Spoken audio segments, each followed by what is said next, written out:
Hello mga mima, ayan. For today's video ay bubuksan natin itong ating alkansya na wifi.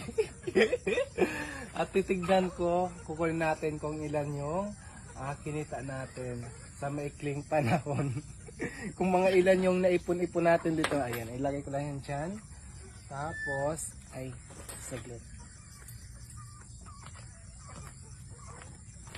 Ay, parang ang dami. Wait lang. Sulitin ko. Hindi na pala yan.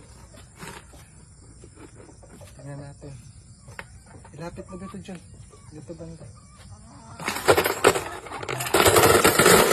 Hala, ang dami! Tingnan natin.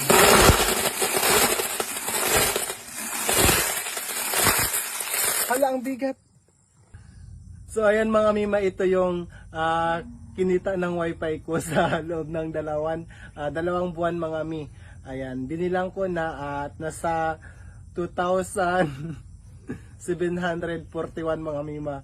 So yung tinubo ko is nasa 700 plus kasi yung dalawang buwan ko na yon, yung nilulod ko sa isang buwan is tigwa 1,000. So dalawang buwan nasa 2,000 So yung 741, yun ang tinubo ng wifi ko.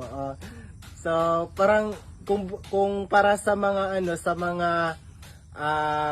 nagwa-wifi talaga yung business ay sobrang napakaliit, kulang na kulang kasi sa kuryente pa lang ay na talaga mga mima.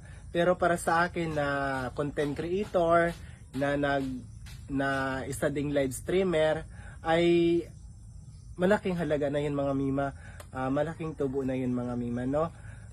Kaya naisipan ko yung talaga mga mima, yung piso wifi kasi kahit papano hindi talaga, kahit papano may lalabas o may papasok at papasok pa rin na pera kahit na nagbabayad ako ng monthly ko is 1,000 talaga mga mima. So para sa akin malaking na yun, malaking tubo na.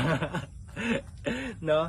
So yun lang mga mima, maraming salamat po. Ingat-ingat po tayo palagi and God bless us all. Bye bye.